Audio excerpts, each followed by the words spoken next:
채소, 두부, 좋은 지방, 플레인 요거트. 왜냐하면 장 건강에도 도움이 돼야 되니까 이런 것들을 허용식품으로 줬기 때문에 첫 3일 동안. 그래서 3일 동안 쉐이크 먹고 그러니까 리플레이스먼트를 먹고 중간중간에 두부를 부쳐 먹어도 좋고 떠먹는 두부를 먹어도 좋고 그러니까 배고픈 걸 참지 말라는 거죠. 그렇게 하면 두통은 좀 있을 수 있으나 그럭저럭 견딜만 해요. 그리고 4일차부터 점심 한 끼가 일반식으로 바뀌면서 그때 밥의 형태로 탄수화물이 들어오잖아요. 두통이 씻은 듯이 없어집니다. 진짜 몸이 많이 망가진 사람들은 운동 자극이 들어가야 빠르게 몸이 개선이 됩니다. 어떤 운동이든 규칙적이고 힘들면 효과가 있어요. 그러니까 중독이 돼 있기 때문에 중독에서 벗어나려면 어떻게 해요? 아예 끊어야 되거든요. 그러니까 내가 한 달만 하자고 하는 건데 그 한 달을 못 참고 중간에 들어가면 무조건 실패하게 됐습니다.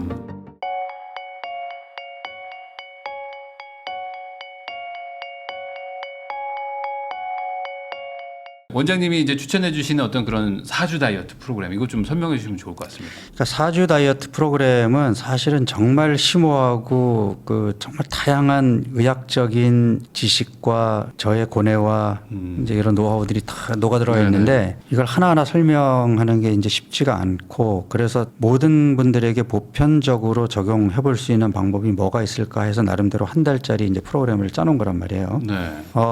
여기서 이제까지 제가 이제 앞에 1부, 2부에서 다뤘던 그런 내용들이 이 사주 프로그램에 다 녹아 있거든요. 그래서 1주가 제일 힘들어요. 첫 1주가 제일 힘든데 왜냐하면 지금 망가진 몸을 회복하기 위해서 조금은 극단적인 방법을 쓸 거기 때문에 그 극단적인 방법이라는 게 뭐냐면 탄수화물을 철저하게 제한하는 거예요. 그러면 인슐린 저항성이 있는 몸은 어떻겠어요? 어쨌든 최대한 빨리 회복을 하려고 하겠네요. 하겠지만 몸은 너무 힘들죠. 너무 힘들겠죠. 네. 제가 그런 사람까지 봤어요. 두통이 너무 심해서 응급실까지 간 사람을 봤거든요. 이 탄수화물 금단 증상으로 두통이 심하게 올 수 있는데 그러니까 뇌가 당을 달라고 조르는 거예요. 저도 해봤거든요. 네. 아예 안 먹었거든요. 네. 그랬더니 진짜 뭐 일을 못 하겠더라고요. 네. 근데 그걸 좀 참으면 된다라고 네, 참으면 됩니다. 저탄고지 할 때 그걸 들었어가지고 참아봐야 돼.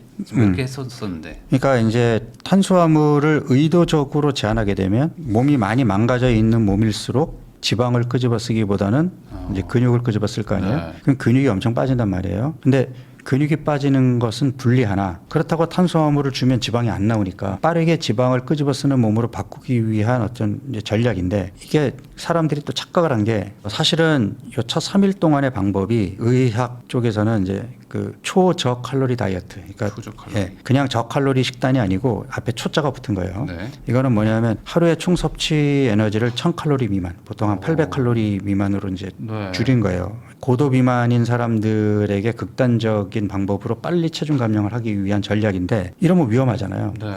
그래서 주의사항이 일단은 단백질이 부족하지 않게 들어가 있어야 되고 하루에 필요로 하는 영양소의 함량이 충분히 들어가 있어야 돼요. 그러니까 이거는 일반 식사 갖고는 안 되고 그래서 이제 그 밀 리플레이스먼트라고 표현하는데 식사 대용식이라고 그러잖아요. 그러니까 식사 대용식을 따로 만들어서 그 안에 좀 영양소의 밀도가 높은 그러니까 단백질이 충분히 들어 있으면서 다른 종류의 영양소들도 충분히 들어가 있는 그러한 식단을 처방을 하거든요. 그러니까 이것도 의학적으로 있는 방법이에요. 그런데 나는 요거를 첫 3일 동안만 활용하겠다는 거죠. 사실은 엄밀한 의미에서는 그런 밀 리플레이스먼트를 먹어야 되는데 사람들은 내가 단백질이라고 얘기하니까 시중에 나와 있는 단백질 보충제 제품들이 네. 저 때문에 재미를 많이 봤죠. 네, 근데 사실은 그런 단백질 제제를 먹으라는 표현이 아니고 그런 밀 리플레이스먼트의 개념이었는데 그래서 3일 동안에 내가 박용호 다이어트에서 중요한 게 포만감을 유지해야 되거든요. 그러니까 네. 배고픈 걸 참으면 그 렙틴 호르몬이라는 포만감을 주는 호르몬이 회복이 안 돼요. 근데 그 리플레이스먼트만 가지고는 배고플 수 있잖아요. 그래서 내가 허용식품으로 채소, 두부, 좋은 지방, 플레인 요거트. 왜냐하면 장 건강에도 도움이 돼야 되니까 이런 것들을 허용식품으로 주었기 때문에 첫 3일 동안. 첫 3일 동안. 네. 그래서 3일 동안 쉐이크 먹고 그러니까 리플레이스먼트를 먹고 중간중간에 두부를 부쳐 먹어도 좋고 떠먹는 두부를 먹어도 좋고 두부 샐러드를 먹어도 좋고 배가 너무 고프다면. 그러니까 배고픈 걸 참지 말라는 거죠. 네. 그렇게 하면 그럭저럭 그래도 그 두통은 좀 있을 수 있으나 그럭저럭 견딜만 해요. 그리고 4일차부터 점심 한 끼가 일반식으로 바뀌면서 그때 밥의 형태로 탄수화물이 들어오잖아요. 두통이 씻은 듯이 없어집니다. 그 조금 아마 잘 모르시는 분들은 좀 재미있는 체험이라고 할 수 있을 거예요. 그러니까 밥을 먹는데 두통이 없어져? 네, 그게 그런 몸이었던 거죠. 그러면 그때부터는 이제 한 끼씩을 먹으면 네, 그래서 그 한 끼가 일반식이 되니까 허용 식품이 많아지는 거죠. 그때부터는 생선이나 달걀이나 고기나 이런 것들이 허용이 돼요. 3일 동안은 장내 미생물 환경도 좀 바꾸고 장을 좀 쉬게, 그러니까 인슐린도 쉬게 하고 장도 쉬게 하자가 첫 3일의 목표였고 네. 4일 차부터는 탄수화물 제한 시기는 계속 가되 앞서 얘기한 것처럼 탄수화물 아예 안 먹는 거는 건강에 도움이 안 되기 때문에 점심에 밥 반 공기 정도를 먹는 정도의 탄수화물, 그러니까 최소 용량을 허용함으로써 근손실이 더 일어나지 않게 막고 몸이 이제 회복되게끔 도와주는 거죠. 근데 재미있는 게 첫날부터 만약에 운동 자극이 들어가잖아요. 그러면 요 스위치가 빨리 이루어집니다. 그러니까 지방을 못 쓰고 근육을 끄집어 쓰다가 지방을 쓰는 단계로 가는 요 스위치가 첫날부터 운동이 들어가면 빠르게 바뀌어요. 그래서 진짜 몸이 많이 망가진 사람들은 운동 자극이 들어가야 빠르게 몸이 개선이 됩니다. 그럼 뭐 예를 들어 러닝 같은 것도 효과가 그럼요. 있는 거죠? 어떤 운동이든 네. 규칙적이고 힘들면 효과가 있어요. 숨이 차야 됩니다. 뭐 러닝이든 계단 오르기든 숨이 차게 해야 운동인 거고 아니면 뭐 그 PT 트레이너랑 함께 근력 운동하는 것도 도움이 되고. 그럼 이게 1주차면은 2, 3, 4주차는 뭐 그냥 1주차 후반부 걸 반복하는 건가요? 아니에요. 2주차부터는 이제 저녁도 일반식이 되죠. 점심하고 저녁이 일반식이 되고 아침하고 오후 간식에는 그 밀 리플레이스먼트 단백질 쉐이크를 계속 먹는 거고 내가 4끼에 걸쳐서 단백질을 공급하라는 기본 룰은 그대로 지켜지면서 점심하고 저녁을 일반식으로 바꾸는 건데 그렇게 하는 이유는 포만감을 느껴야 포만감 호르몬이 빠르게 좋아지면서 그러니까 몸이 예전의 건강한 몸으로 돌아갈 수 있기 때문에 그러니까 배고픈 거 참지 말아라고 내가 좀 계속 강조하는데 잘 먹어야 돼요. 네. 건강한 음식으로 잘 챙겨 먹으라.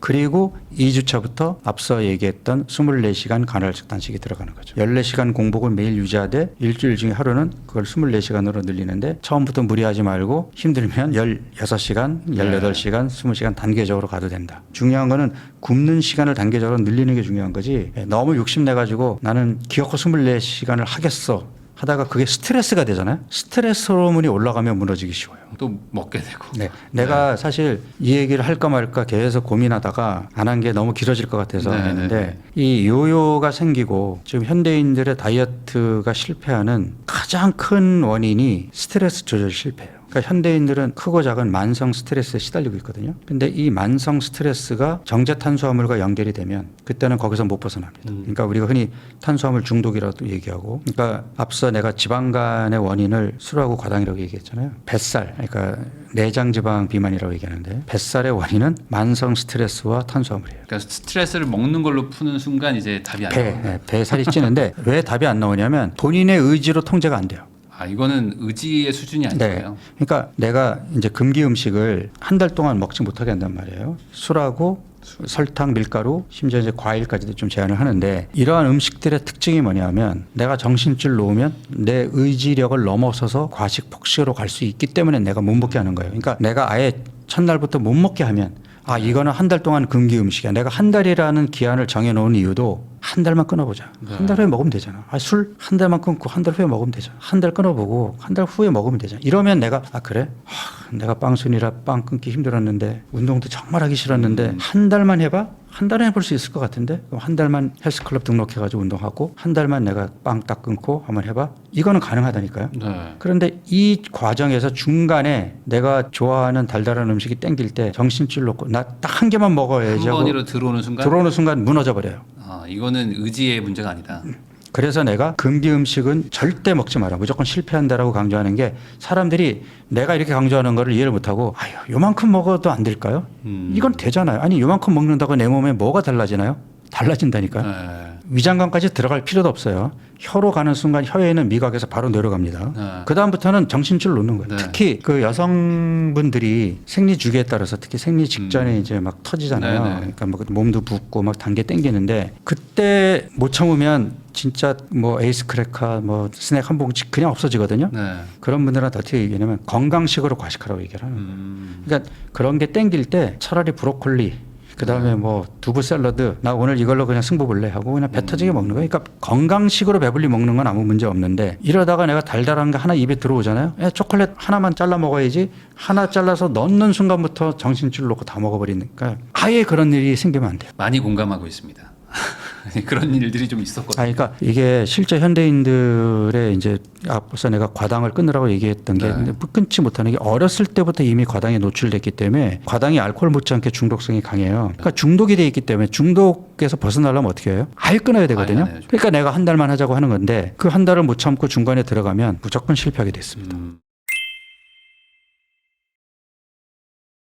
그러면은 이렇게 한 달을 하게 되면은 첫 주만 좀 힘들고 둘째 주부터는 좀 그래도 훨씬 해볼 만한 수월해요. 네. 정도. 그래서 3주 차에는 24시간 단식이 2번으로 늘어나는데 그래도 처음 했을 때보다는 조금 편할 거예요. 그러니까 만약에 내가 24시간 단식을 하는데 크게 어렵잖아. 그만큼 몸이 건강해진 거잖아요. 그러니까 음식이 들어오지 않으면 내 몸에 비축해뒀던 지방을 끄집었으니까 몸이 편한 거거든요. 근데 막 어지럽고 상상이 머리 잘안 아프고 막 단계 땡기고 하는 거는 네. 지방을 끄집어 쓰는 대사가 아직 회복이 안 됐기 때문에 당 떨어지는 걸 못 견뎌하는 거거든요. 그러니까 그건 건강한 몸이 아닌 거죠. 그러면 내가 24시간 단식을 하더라도 약간의 배는 고프나 몸이 가볍고 뇌도 맑고 이러한 느낌이 있어야 내가 건강한 몸으로 돌아온 거지. 단계 땡기고 밤늦게 자꾸 음식이 땡기고 하는 건 아직 건강한 몸이 아닌 거란 말이야. 내가 계속 강조하지만 건강한 몸으로 돌아가는 게 치료예요. 그러니까 그렇지 못한 몸은 병이 있는 거예요. 근데 그 병을 치료할 생각을 안 하고 그냥 방치했다가 나중에 뭐 고혈압, 당뇨, 고지혈증 약을 먹는 단계까지 가면 그때는 이제 평생 관리로 들어가는 거니까 내가 평생 관리하면서 몸을 내 건강을 관리할 건지 아니면 다시 나빠지더라도 일단은 건강한 몸을 아니 감기 걸렸으면 일단 치료를 해야지 다음에 또 걸린다고 그냥 놔둘 거예요. 일단은 건강한 몸으로 돌려놓고 나서 그다음에 내가 여기를 유지할지 또 망가질지는 그때 가서 고민하시면 되거든요. 그럼 이 4주 프로그램을 이제 원장님 거를 하면 그 건강해지는 척도가 그러면 상당히 회복이 되는 수준인가요? 아니면은 뭐 우선은 어느 정도 그거는 개인마다 다르겠죠. 한 달 만에 드라마틱하게 건강해지시는 분들도 있고 네. 한 달 가지고는 부족한 분들도 있죠. 그럼 그런 분들은 반복하면 돼요. 그러니까 지속하는 게 아니라 한 달 후에는 유지기를 가져서 지금의 몸 상태를 유지하는 전략으로 갔다가 그다음에 다시 시작하는 거죠. 객관적이라는 거는 우리가 병원에 가서 이제 혈압부터 혈당, 콜레스테롤 뭐 이런 간 기능 이런 검사를 해보면 이 수치들이 개선이 됐으면 좋아진 거 아닌가요? 그러겠죠. 네, 그다음에 주관적으로도 수면의 질이 달라졌어. 7시간 중간에 안 깨고 잘 잤어. 아침에 일어나면 평소에는 이제 퉁퉁 붓고 주먹쥐기도 힘든데 주먹쥐기도 편하고 몸이 너무 가벼워. 네. 심지어 자명종 소리에 일어나는 게 아니라 저절로 눈이 띄어져. 그 몸이 가벼우니까 차 운전하기보다는 대중교통 이용하고 싶고 그다음에 기왕이면은 지하철에서도 에스컬레이터가 아니라 계단을 이용하고 싶고 의식적으로 계속 몸을 움직이고 싶어. 몸이 가벼우니까. 그다음에 몸이 붓지도 않을 뿐더러 화장실 가는 것도 편해져 가지고 변비가 없으니까 몸이 훨씬 더 가볍고 상쾌해. 그러니까 이런 주관적인 변화 또 내가 건강해졌다라는 증거가 되는 거고 무엇보다 객관적으로 그런 수치들이 정상으로 돌아갔다는 게 내가 건강해진 몸이 된 거거든요. 일단은 앞서 처음에 내가 건강한 게 뭐냐라고 이제 질문을 여러분들한테 던졌는데 제가 책에다가 건강 체중과 대사 이상 체중이라고 저는 구분을 해놨거든요. 지금 얘기했던 그러한 어떤 대사 지표들 중에 하나라도 이상이 있으면 그건 건강한 몸이 아니에요.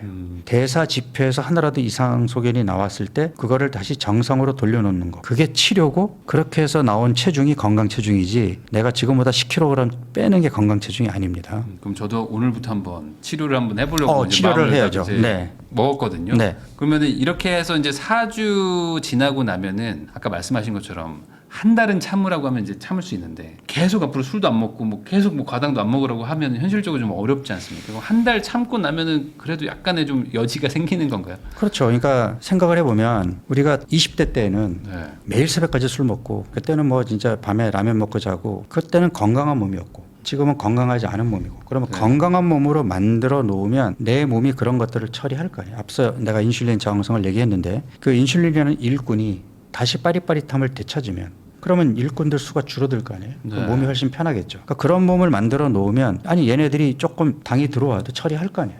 옛날에 비실비실 할 때는 처리 못하고 혈당을 올려놨던 애들이. 네. 그러니까 요즘 혈당 다이어트가 유행해가지고 연속 혈당 측정기 차고 다니는 분들이 많던데 내가 바나나 한 개를 먹었어요. 어떤 사람은 120밖에 안 올라가는데 어떤 사람은 160까지 올라가. 아니 바나나의 당 지수가 뻔한데 그러면 누구나 다 이렇게 올라가야 되는 거 아니에요? 아니란 말이에요. 왜? 개개인의 몸 상태가 다르기 때문에 그런 거죠. 그러니까 인슐린이 건강하고 뭐 몸이 건강하면은 많이 안 올라가겠죠. 근데 이미 당뇨인 사람이면은 바나나 하나 먹으면 뭐 200 이상 올라갈 수 있단 말이에요. 그런 차이가 개개인마다 있는 데다가 재밌는 거는 내가 예를 들어서 지금 4주 프로그램을 하기 전의 몸과 4주 프로그램을 한 후에 아마 이 프로그램 보시는 분 그 재미 삼아서 연속 혈당 측정기를 몸에 차고 평소대로 밥을 먹거나 아니면 간식으로 빵이나 과일을 먹고 혈당이 어디까지 올라가는지를 한번 체크해 보시고 4주 프로그램을 하신 후에 달라진 내 몸으로 똑같은 실험을 해보세요. 혈당이 올라가는 정도가 달라집니다. 네. 똑같은 내 몸인데 왜 다르지? 몸이 바뀌었거든요. 체질이 바뀌었다. 아예. 그게 그 리브레 그거. 그러니까 요즘 여러 가지 여러 가지가 있어서. 네. 그럼 그거는 좀 차서 하는 게 좀 좋은 걸까요? 그러니까 생활 습관을 바꿔보는 어떤 객관적인 데이터 있으면 아무래도 있으면 아니 떡 하나 먹었는데 혈당이 170까지 올라가면 먹고 싶겠어요? 안 하겠죠. 네. 네. 그런 식으로 제가 지금 들어도 그렇고 아마 시청하시는 분들도 그렇고 이번에 아예 그냥 원장님 말씀하신 그 사주 프로젝트 한번 해보고 싶다. 아까 뭐 책도 얘기하셨지만 이런 거 관심도 좀 생길 것 같긴 하거든요. 그러면은 눈바디라고 하잖아요. 뭐 눈으로 봐도 사주만 이거 해보면 그래도 좀 유의미하게 좀 바뀔 달라집니다. 네, 그래서 내가 이제 계속 강조하는 게 체중에 집착하지 마라. 그러니까 목표를 체중계 눈금에 두지 말고 건강해지는 몸. 그러니까 체중계에 올라가지 말고 욕실 앞에다가 전신 거울 갖다 놓고 내 몸의 변화를 보라는 거죠. 특히 여성분들 마른 비만인 분들이 많은데 그런 분들은 진짜 운동 열심히 하시고 잘 챙겨 먹어서 근육량을 늘려야 됩니다. 그래야 배가 들어가고 허리가 다시 나와요. 체중계 눈금에 집착하게 되면 체중이 줄어들지는 모르나 근육이 더 많이 빠지면서 기초대사량이 떨어지고 다시 살찌기 쉬운 몸 그리고 그 다음에 살이 찌잖아요. 그 다음에 살 빼기가 더 어려워집니다. 오늘 이런 내용을 가지고 여러분들도 한번 뭐 저도 마찬가지지만 한번 그 반영을 잘 해봐가지고 딱 4주 프로젝트라고 하셨으니까 실제로 좀 효과를 봤으면 좋겠다는 생각이 그래서 제가 드네요. 이제 뭐 마지막으로 말씀드리고 싶은 게 이 프로그램을 보시는 분들 중에는 이제 뭐 연령층도 다양하시고 이미 고혈압이나 뭐 당뇨 약을 들고 계시는 분도 있을 거란 말이에요. 근데 좀 안타까운 게 뭐냐면 약을 드시는 분들이 그 약을 먹고 치료받고 있다라고 생각하세요. 지금 제가 치료의 정의를 얘기했잖아요. 치료가 뭐죠? 망가진 몸이 다시 예전의 몸으로 돌아가는 게 치료잖아요. 그러면 고혈압 환자나 당뇨 환자가 지금 약을 먹고 있으면 지금 몸이 예전 몸으로 돌아가나요? 그건 아니란 말이에요. 혈당이나 혈압을 조절하지 않으면 빠르게 합병증으로 가니까 그 합병증으로 가는 걸 최대한 늦추기 위한 관리 목적으로 약을 쓰는 거지 이건 치료가 아니에요. 치료라 그러면 몸이 다시 회복되면서 혈압약이나 당뇨약을 줄이거나 끊어도 그 수치가 올라가지 않는 게 치료잖아요. 네. 그러면 몸을 바꿔야 되잖아요. 지금부터라도 조금 늦긴 했으나 뭐 지방간, 인슐린 저항성 또는 뱃살 이런 것들을 어떻게든 빼려고 노력해서 몸을 정상으로 돌려놓으면 적어도 약을 끊지는 못하더라도 약을 줄일 수는 있겠죠. 이게 치료인데 많은 분들이 아니 서울대병원, 뭐 삼성의료원, 아산병원 가가지고 유명하신 교수님한테 약을 3개월씩 나는 유명한 교수님한테 약을 지어왔으니 이 약 먹으면 좋아질 거야. 아니 그런데 그렇게 해서 생활 습관은 하나도 안 바꿔지고 지방간, 인슐린 저항성 그대로 있으면서 그 다음에 3개월 후에 갔더니 의사 선생님이 당화혈색소가 더 올라갔네요. 지금 제가 처방한 약 갖고는 안 되겠는데요. 약 용량이 올라가거나 가지수가 늘었어요. 이게 치료예요? 몸이 더 나빠졌다라는 객관적인 증거 아닌가요? 근데 사람들은 유명 병원에서 약을 먹으니까 치료가 될 거라고 착각을 하고 있단 말이에요. 그러니까 이게 사실은 의사 선생님이 좀 더 적극적으로 이런 내용을 얘기해서 약도 처방하지만 몸이 바뀔 수 있게끔 이런 지도를 해야 되는데 이게 쉽지 않단 말이에요. 제가 많이 질문을 받는 게 혈압약, 콜레스테롤 약 이거 끊어도 돼요? 의사 선생님이 평생 먹어야 된다고 하던데요. 약을 평생 먹는 게 아니라 혈압과 콜레스테롤을 평생 조절하는 게 목표인 거지. 그런데 여러분들이 이렇게 노력해서 다시 예전에 건강한 몸으로 돌아갈 거라는 자신이 의사 선생님들이 볼 때 없으니까 네. 어차피 안 떨어질 거 그냥 약 평생 드세라고 얘기하는 거지. 여러분들이 큰 맘 먹고 몸을 바꿔놓으면 아니 그렇게 해서 약을 줄이거나 끊어도 되는 몸으로 만들어 놓고 처방한 의사 선생님을 깜짝 놀라게 해주시라니까. 그게 치료예요. 평생 관리냐 치료냐 다시 한번 생각해 보시기 바랍니다. 오늘 아마 시청하신 분도 그렇고 저도 그렇고 가장 크게 깨달았던 건 저는 그거 같습니다. 이게 내가 어떤 하루하루 사는 거 먹는 거 자는 거의 결과물이 지금 나의 몸이라는 거. 그러니까 결국에 이 몸을 바꾸고 싶다는 거는 단순한 게 아니네요. 결국에 앞에 원인 내가 사는 생활 습관부터 자는 것까지 이런 걸 바꾸면 자연스럽게 몸이 이쁘고 좋아지는 것이지. 우리 몸의 회복력, 자생력을 믿으라는 거죠. 그러니까 몸을 다시 재건한다고 생각하고 이제 그걸 치료라고 생각하시면은 조금 더 기존에 했던 다이어트랑 좀 다르게 할 수 있을 것 같기도 합니다. 네, 지금까지 박용호 원장님과 함께 이제 건강한 식습관도 뭐 중요하고 이제 살 빼려고 하는 거에 그 핵심이 뭐냐라는 얘기를 좀 나눠봤는데 시청하신 분들도 뭐 저도 그렇고 같이 이제 4주 프로젝트 한번 하면서 실제로 좀 효과도 봤으면 하는 마음도 좀 있네요. 귀한 시간 내주셔서 시청해주신 거 다시 한번 감사하다는 말씀 전하면서 저도 원장님하고 인사 나누도록 하겠습니다. 오늘 나와주셔서 감사드립니다. 네, 감사합니다.